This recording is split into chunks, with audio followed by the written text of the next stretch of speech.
तो अलीस, तो क्या तुम्हें पता है कि किसी भी सुपर हीरो मूवी के लिए जितना इंपॉर्टेंट एक सुपर हीरो होता है उससे थोड़ा सा ज्यादा इंपॉर्टेंट सुपर विलन होता है, क्योंकि हमें सुपर हीरो तो हर मूवी के लीड कैरेक्टर में देखने के लिए मिल जाता है, but villain dark back story और अपनी स्ट्रॉन्ग कैरेक्टर की वजह से पूरी मूवी को डीपली हैंडल कर रहा होता है। क्योंकि जब किसी भी मूवी का सुपर विलन अच्छा है पर पावरफुल नहीं होगा तो उस मूवी के सुपर हीरो को भी तगड़ा नहीं माना जाएगा, जिस वजह से हर मूवी के लिए इंपॉर्टेंट सुपर हीरो होता है उससे थोड़ा सा ज्यादा इंपॉर्टेंट विलन माना जाता है। और आज के टाइम में तो एक सुपर हीरो से ज्यादा डरावने, क्रेजी एंड अनबीटेबल विलन्स की फैन फॉलोइंग ज्यादा बढ़ रही है। तो आज हम इस वीडियो में कुछ ऐसे ही अनबीटेबल क्रेजी विलन्स को देखने वाले हैं जिनकी फैन फॉलोइंग बहुत ज्यादा है, मतलब विलन होने के बावजूद भी इनको सुपर हीरो से ज्यादा लोग पसंद करते हैं। तो इसी के साथ आज इस वीडियो में हम कुछ ऐसे ही crazy and most famous villains को देखने वाले हैं जो कि बहुत ज्यादा पॉपुलर हैं। तो इसी के साथ ये वीडियो आज बहुत ज्यादा इंटरेस्टिंग होने वाली है, तो आप इस वीडियो को एंड तक देखें। तो फिर आइए एक छोटा सा इंट्रो देते हुए इस वीडियो को स्टार्ट करते हैं।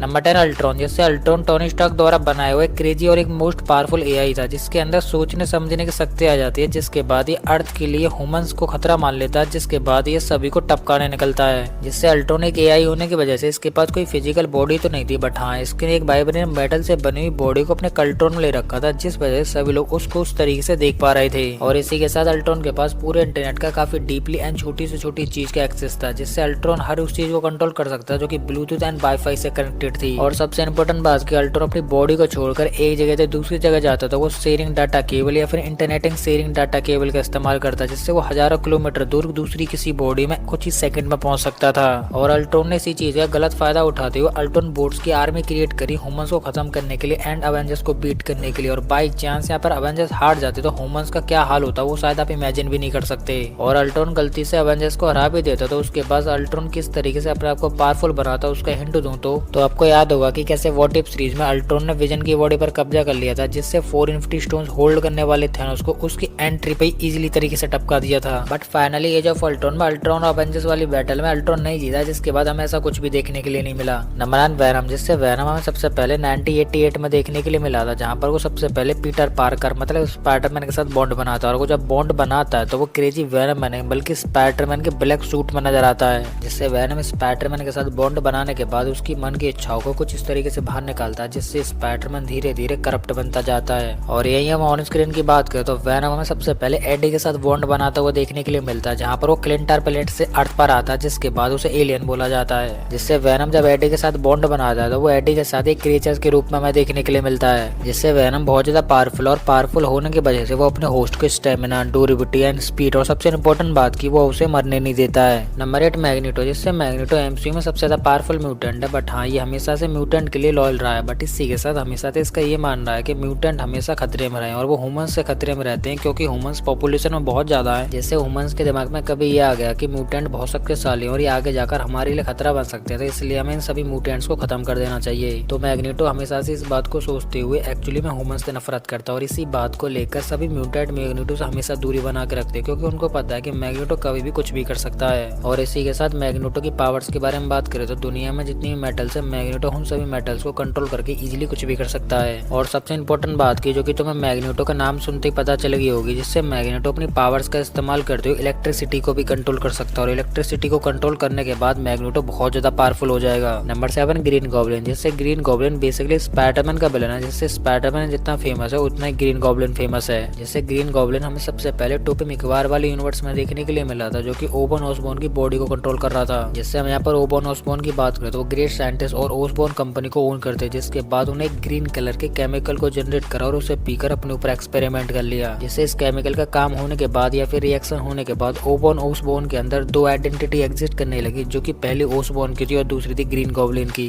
जिसके बाद ग्रीन गॉब्लिन पता नहीं किस वजह से पीटर पार्कर मतलब स्पाइडरमैन का विलन बन गया। तो उसी के साथ यहाँ एक बात निकलती है कि ग्रीन गॉब्लिन इतना इसलिए फेमस हो पाया क्योंकि वो स्पाइडरमैन का विलन था। जिससे स्पाइडरमैन बहुत ज्यादा फेमस कैरेक्टर है, जिसके उसके पास के जितने भी कैरेक्टर हैं वो सारे फेमस हो चुके हैं। जिससे ग्रीन गॉब्लिन की इतनी फेमस होने की एक और पॉसिबिलिटी और वो है ओबन ओसबॉर्न के अंदर 2 पर्सनालिटी। जिससे हम सबको पता है कि पहला साइंटिस्ट बहुत स्मार्ट है, जिससे वो पीटर को पसंद करता है और पीटर को सेव करने के लिए सब कुछ करता है, बट जब ओबन ओसबॉर्न की बॉडी के ऊपर ग्रीन गॉब्लिन हावी हो जाता है तो वो पीटर को मारने के लिए कुछ भी कर सकता है। नंबर 6, नल। जिससे नल बेसिकली सिम्बियोट्स का घोड़ा है, जिससे हमें यूनिवर्स या फिर मल्टीवर्स में जितने भी सिम्बियोट्स देखते हैं वो डायरेक्टली या फिर इनडायरेक्टली नल से कनेक्टेड है, क्योंकि उनको नल नहीं क्रिएट करा है। जिससे नल इतना ज्यादा पावरफुल है कि वो एक ही झटके में सेलेस्टियल्स की गर्दन काट सकता है। और यही सेम हमें सबसे पहले कॉमिक बुक में देखने के लिए मिला था, जब सेलेस्टियल नल के यूनिवर्स में रोशनी लेके जाते तो नल अपने शैडो में हाथ डाल के नेक्रोसॉर्ड निकालता है और एक ही झटके में सेलेस्टियल्स की गर्दन काट देता है। जिसके बाद वहाँ पे हमें देखने के लिए मिलती है नेक्रोसॉर्ड, जो कि नल ने क्रिएट करी थी, जिससे नल द्वारा बनाई हुई नेक्रोसॉर्ड इतनी ज्यादा पावरफुल थी कि वो किसी भी यूनिवर्स के गॉड या फिर ह्यूमंस को इजीली कट कर सकती थी, या फिर किसी भी नॉन लिविंग या फिर लिविंग चीज को भी कट कर सकती थी। और नेक्रोसॉर्ड के अलावा भी नल ने बहुत सारे वेपन्स को क्रिएट करा था, जो कि अभी हमें ऑन स्क्रीन देखने के लिए मिले भी नहीं है। जिससे नल बहुत ज्यादा डीपली एंड डार्कली विलन है, जिसको फैंस आज के टाइम में बहुत पसंद करते हैं। नंबर 5 गैलेक्टर्स। जिससे गैलेक्टर्स को जितने लोग भी जानते हैं वो गैलेक्टर्स के लिटरली बहुत बड़े फैन है और वो गैलेक्टर्स की सभी स्टोरी को जानते होंगे, जिससे उन्हें पता होगा कि कैसे गैलन अपनी लाइफ को सेक्रीफाइस करते हुए गैलेक्टर्स बना था। जिससे किस तरीके से गैलन पूरे यूनिवर्स का आखिरी सर्वाइवर होने के बावजूद भी वो कॉस्मिक रेडिएशन में कांटेक्ट में आने से किस तरीके से वो गैलेक्टर बना था। जिससे गैलेक्टर साइज में बहुत बड़ा है, जिससे वो डायरेक्टली या फिर इनडायरेक्टली किसी भी यूनिवर्स के लिए खतरा या फिर विलन है ही है। जिससे गैलेक्टर्स इतना ज्यादा पावरफुल है कि एक्चुअली वो यूनिवर्स मल्टीवर्स में जितने भी सेलेस्टियल्स हैं वो सभी तो फाइट करके इजीली उन्हें बीट भी कर सकता है और उनको किल भी कर सकता है। जिससे जब किसी कैरेक्टर पे इतनी बड़ी पावर या फिर इतनी सारी पावर आ जाती है, वो यूनिवर्स एंड मल्टीवर्स को कॉन्कर करने के लिए निकलते हैं, जैसे डॉक्टर डूम या फिर और कोई कैरेक्टर, और बाद में उसी यूनिवर्स को वो डिस्ट्रॉय भी कर देते हैं। जिससे गैलेक्टर्स यहाँ विलन तो है बट वो कुछ और टाइप का विलन है, जिससे वो यूनिवर्स और मल्टीवर्स को कॉन्कर तो करना चाहे तो कर सकता है, बट वो इस बारे में कभी सोचता भी नहीं है, क्योंकि गैलेक्टर को यूनिवर्स एंड मल्टीवर्स को सर्वाइव करने में या फिर बीट करने में कुछ भी लेना देना नहीं है। उसे लेना देना है अपनी भूख से, जिससे भूख उसकी शांत होती है किसी प्लेन को पूरी तरह से खाने में या फिर उसे डिस्ट्रॉय करने में। और इसी वजह से गैलेक्टर एक अर्थ या फिर यूनिवर्स के लिए बहुत बड़ा दुश्मन बन जाता है। Number 4 Kang the conqueror. जिससे कैंग द कॉन्करर बहुत ज्यादा पावरफुल कैरेक्टर, जिससे कि टाइम, यूनिवर्स एंड मल्टीवर्स की टाइम लाइन्स को इजीली कॉन्करर कर सकता है और इसने ये काफी बार किया भी है। जिससे Kang the conqueror quantum real में रूल करने वाला एक नॉर्मल ह्यूमन है, बट इसने अपनी टेक्नोलॉजी, अपने माइंड का इस्तेमाल करते हुए इतने सारे अमेजिंग गैजेट्स को क्रिएट करा जो कि टाइम, यूनिवर्स एंड मल्टीवर्स की टाइम लाइन्स को इजीली होल्ड कर सकते हैं या फिर कॉन्करर कर सकते हैं। और कैंग द कॉन्करर ने अपने इन्हीं गैजेट्स का इस्तेमाल करते हुए यूनिवर्स एंड मल्टीवर्स के हर टाइम लाइन को कुछ इस तरीके से क्रिएट करा है या फिर कुछ इस तरीके से इरेज करा है कि उसको कैंग ही जानता है। और इसके बारे में आपको थोड़ी सी हिंट दूं तो कैंग द कॉन्करर ने हर यूनिवर्स के सभी सुपर हीरोज को ब्लॉक कर दिया है, मतलब इरेज कर दिया, और अर्थ 616 के हर सुपर हीरोज को इजीली एक सुपर हीरोज में कन्वर्ट करा है।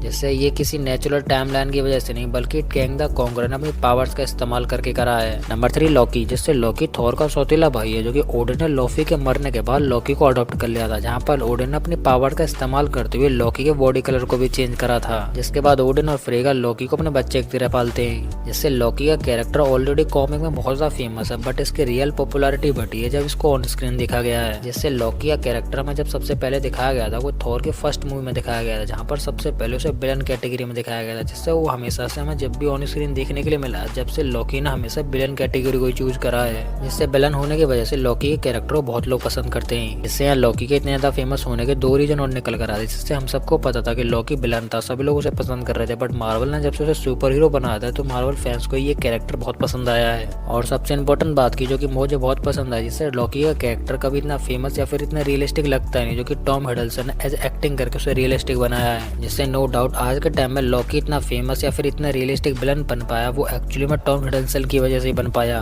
Number 2 doctor Doom. जिससे डॉक्टर डूम मार्वल के सबसे स्ट्रॉन्ग, पावरफुल और आईक्यू होल्ड करने वाले कैरेक्टर्स में से आता है। और एमसीयू में कोई एक आधी ऐसा फैन होगा या फिर मार्वल को पसंद करने वाला कैरेक्टर होगा जो कि शायद डॉक्टर डूम को पसंद नहीं करता होगा। जिससे डॉक्टर डूम के बारे में हमेशा से ये बोला जाता है कि डॉक्टर डूम हमेशा से बहुत ज्यादा पॉपुलर रहा है, चाहे वो कॉमिक हो, एनिमेटेड मूवी हो या फिर लाइव एक्शन मूवीज हो, क्योंकि डॉक्टर डूम के पास कुछ इस तरह की पावर्स है जिनको एक्चुअली फैंस बहुत पसंद करते हैं, जो कि हमने ऑन स्क्रीन काफी बार देखी हुई है, जहाँ पर डॉक्टर डूम की पावर्स लिटरली उसको इतना फेमस बना देती हैं जिससे ऐसा हर कोई कैरेक्टर उसे पसंद करता है। और सबसे इम्पोर्टेंट बात की जो कि डॉक्टर डूम को और पॉपुलर बना देती है वो ये है कि जब डॉक्टर डूम हमेशा से किसी भी कैरेक्टर से बीट होने वाला हो या फिर अवेंजर से बीट होने वाला हो तो वो अलग से एक प्लान बना के लेके आता है, जिससे वो अपने सामने वाले कैरेक्टर को इजीली बीट कर देता है। जैसे डॉक्टर डूम की ये वाली चीज हर फैंस को पसंद आती है, चाहे वो ओल्ड फैन हो या फिर न्यू फैन हो। Number 1 Thanos. जिससे थैनोस आज के टाइम में एमसीयू का सबसे फेमस विलन है, जिससे हमें इन्फिनिटी वॉर जब मूवी आ रही थी तो उस टाइम पर थैनोस सबसे ज्यादा हेट करने वाला विलन बन चुका था, क्योंकि सभी लोग उससे हेट कर रहे थे।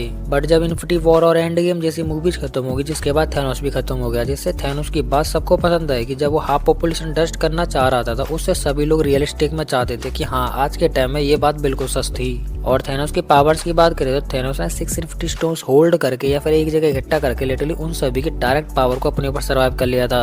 और सबसे इम्पोर्टेंट बात की जब 2014 का थैनोस फ्यूचर में आया था तो उस टाइम पर उसने Thor, captain America and Tony Stark के पीक लेवल वाली पावर्स को भी लिटरली नो स्टोन्स के साथ बीट कर दिया था। जिससे तुम यहाँ ये बोल सकते हो कि मार्वल के त्रिमूर्तियों को थैनोस ने बिना स्टोन्स के बीट कर दिया था और वो थे Thor, captain America and Tony Stark. जिससे ये बैटल थोड़ा और लंबा चलती तो मेरे हिसाब से थैनोस बिना स्टोन्स के लिटरली इन तीनों कैरेक्टर्स को खत्म भी कर देता। और आपको क्या लगता है कि क्या थैनोस बिना स्टोन्स के इन तीनों कैरेक्टर्स को टपका सकता था या फिर नहीं, वो आप मुझे कमेंट में बताओ। तो यही थे top 10 smartest and most popular villain जिनको मैंने आपको काफी अच्छी तरीके से एक्सप्लेन करा और डिटेल में बताया है। और फिर भी मैं यहाँ पर किसी भी अपडेट को मिस कर देता हूँ तो वो आप मुझे कमेंट में बता सकते हो, जिससे मैं अपनी नेक्स्ट वीडियो में कवर कर लूंगा। तो इसी के साथ अब ये वीडियो खत्म होने वाली है और आपको हमारी इंटरेस्टिंग वीडियो पसंद आए तो लाइक कर दे और इसी के साथ आप इस चैनल पर नए हैं तो चैनल को सब्सक्राइब कर ले और सब्सक्राइब करने के साथ साथ हमारे इस बेल आइकन को भी ऑल पे सेट कर ले, जिससे कि आपको हमारे इस चैनल की किसी भी नई वीडियो की अपडेट इजीली मिल सके। तो इसी के साथ मैं इस वीडियो को ही एंड करता हूँ। तो आप हंसते रहिए, मुस्कुराते रहिए और अपनी फैमिली के साथ खुश रहिए। तो मैं मिलता हूँ आपको किसी और ऐसी हमारी मजेदार वीडियो में, तब तक के लिए गुड बाय।